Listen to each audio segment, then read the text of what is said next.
Huge amounts of retail liquidity are stacking up above Bitcoin. We have major liquidation clusters above Bitcoin, and I know these are retail liquidation clusters since the whales are actually going long on Bitcoin. So the smart money remains to be bullish on Bitcoin, while retail traders are stacking up more short positions here. And that is what we need to discuss within today's update video, because what is going to be next for Bitcoin from off these levels?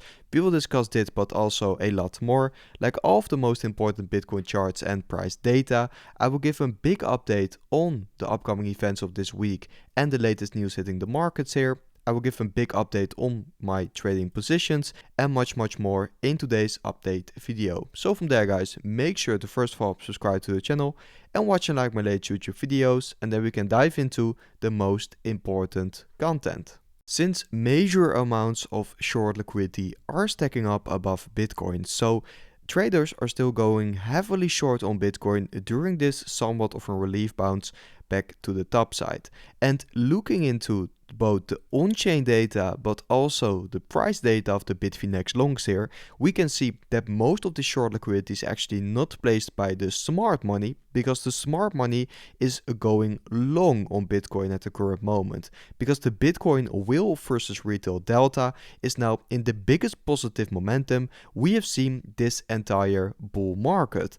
Also, the Bitfinex longs are now at the highest RSI strength level we've seen this entire bull market. So the whales are clearly going long on Bitcoin, while retail is short on Bitcoin. And that is why I personally think that a big amount of this upside liquidity is about to get grabbed, because normally the smart money is right and retail money is not. So this liquidation cluster could be a very interesting area for Bitcoin to move up to and to shake out some of the bears which are too heavily shorting Bitcoin now, in my opinion. And we should discuss this upcoming relief rally also a little bit later in today's update video. First of all, I do want to discuss some more important price data for Bitcoin here, because Bitcoin remains to be clearly very oversold here. On the RSI index, we're now at some of the most oversold levels since the 2022 bear market, since COVID, and since the 2018 bear market.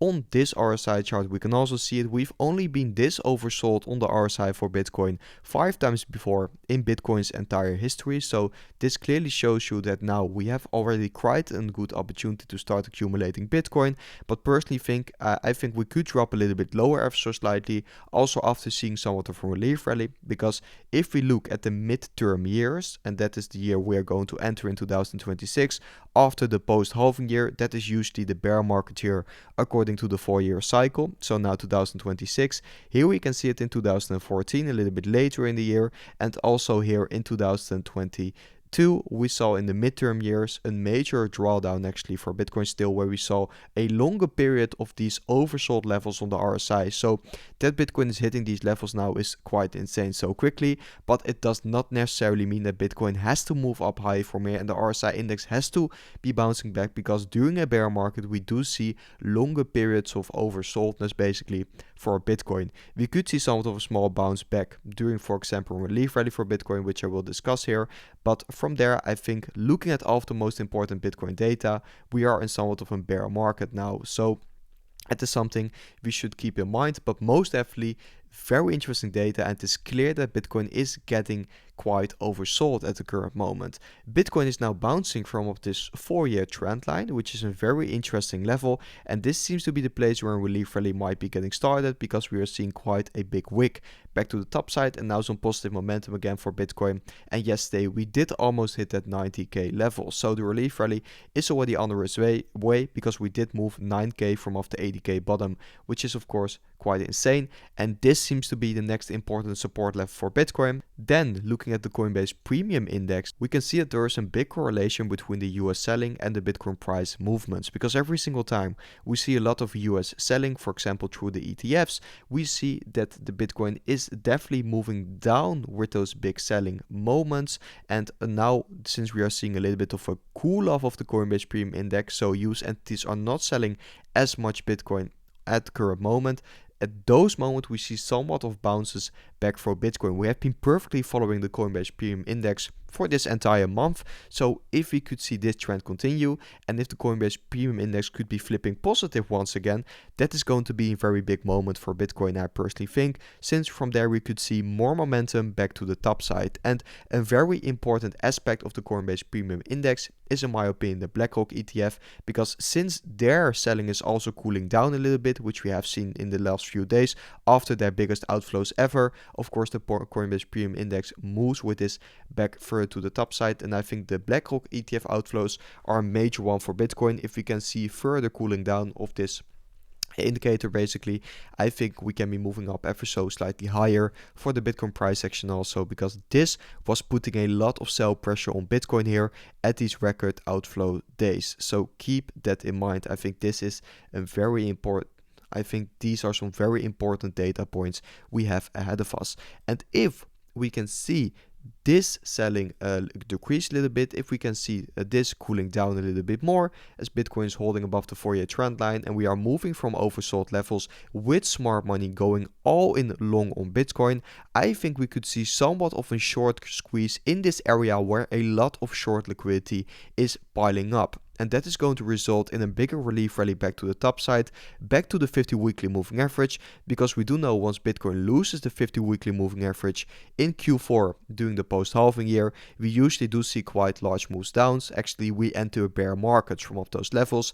Exactly that happened once again for Bitcoin, and I think we are going to close another weekly candle below the 50 weekly moving average, which is going to be another confirmation of the bear market. Or actually, we did already do this, of course, so that was another confirmation of the bear market. And now we could see a relief rally back towards the 50 weekly moving average and then a bigger bear market move down, because that is usually what we see every single time after breaking this. If Bitcoin is just going to break back above the 50 weekly moving average and we are going to make new all-time highs again, yes, then we can clearly say that the 4-year cycle is going to be broken. But for now, it does not seem like that is going to be the exact case. And then it's also going to be interesting to open a potential short position at that 50 weekly moving average. So let's see about that, but I think that most of the short liquidity stacking up between the 90 and 100k level might be a little bit too over aggressive, and I think most of this liquidity is about to get grabbed by Bitcoin in the near future in this relief rally higher. So that's what I'm currently seeing for the Bitcoin price action at the current moment. Then we have some very important events for this week. Today we have the PPI inflation data dropping, and tomorrow we have the initial jobless claims and both the PCE data dropping. And all of this data is going to have big effects on the rate cut odds, because now there's a chance of over 80% that the Fed is going to cut rates once again at the next FOMC at the 10th of December. So that's of course a very good and positive outlook for Bitcoin, crypto, and just the markets in general, because we do want to see more rate cuts in the near future here. And I will be live streaming the PPI data, the inflation data, because I think if the PPI data could be coming out cooler than expected, it can strengthen, of course, the soft landing narrative of the Federal Reserve, and that could have a bullish effect also on crypto, because then the rate cut odds are probably going to move even higher from here, and maybe the rate cut is going to get fully priced in the near future. Of course, it could also work the other way around. We could see some very bearish inflation data, so meaning the PPI is going to come out much higher than expected, then we could possibly see a drop for Bitcoin and crypto. But I will be live streaming all of this later today on the channel, so make sure to come and watch this live stream, because it is most definitely going to be a very important one. So make sure to be there if you don't want to miss anything of this important data and the effect on the rate cut odds, and of course the Federal Reserve monetary policy in the near future. And now I do want to give a big update on my Ethereum and Bitcoin trading positions. And like stated, of course, I don't have a Bitcoin trading position open anymore. Just watch all of the other videos to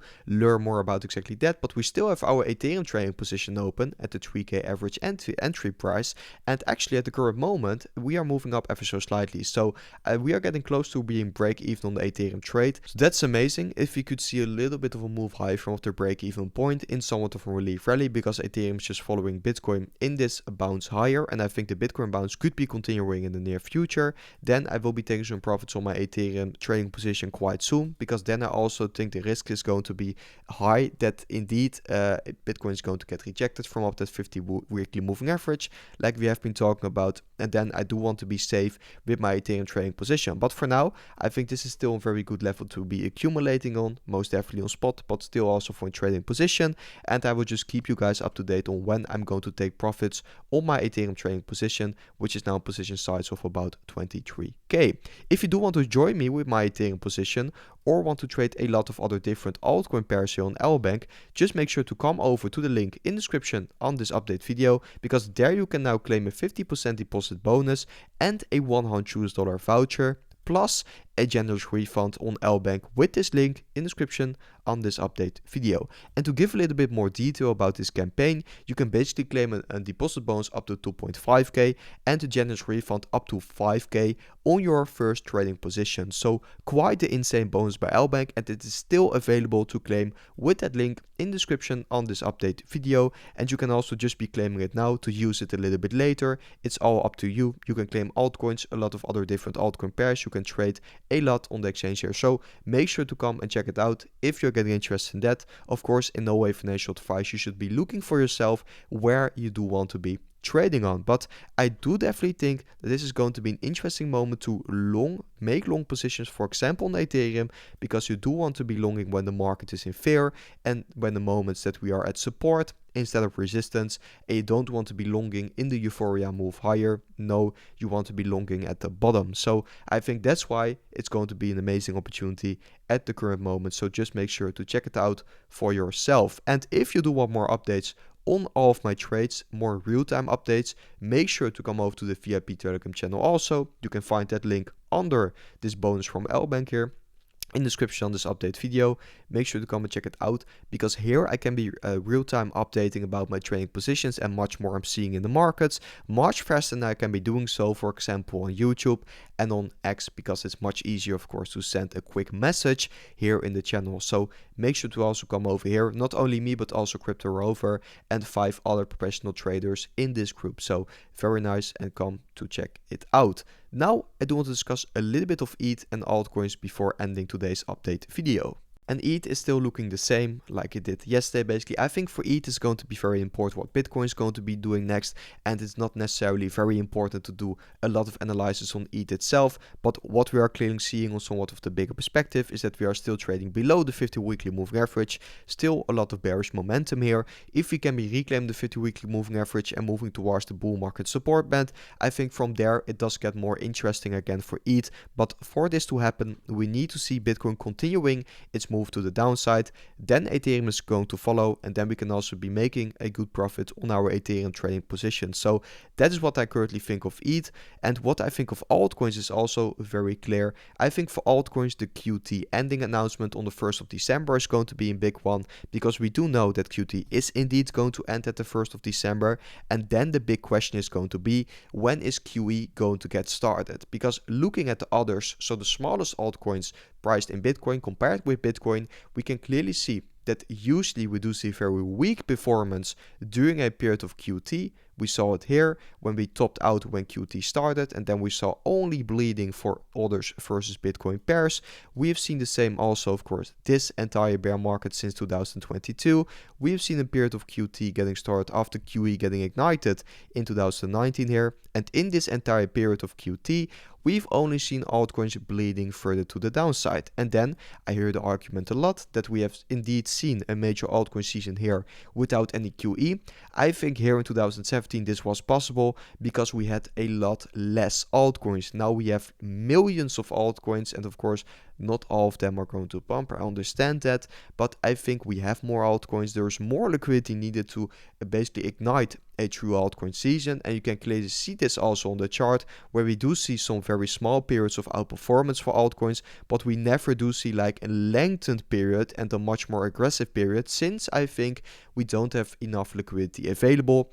And that is why I would love to see QE getting started, and then I'm going to get interested into potentially scaling into altcoins once again. So That's what I currently think of altcoins and the upcoming altcoin season. And guys, that was it for today's update video also. Make sure if you did enjoy today's update video and if you did learn something from it, to come over to the channel, subscribe to the channel, watch and like my latest YouTube videos, and then I will see you guys within my next update video tomorrow.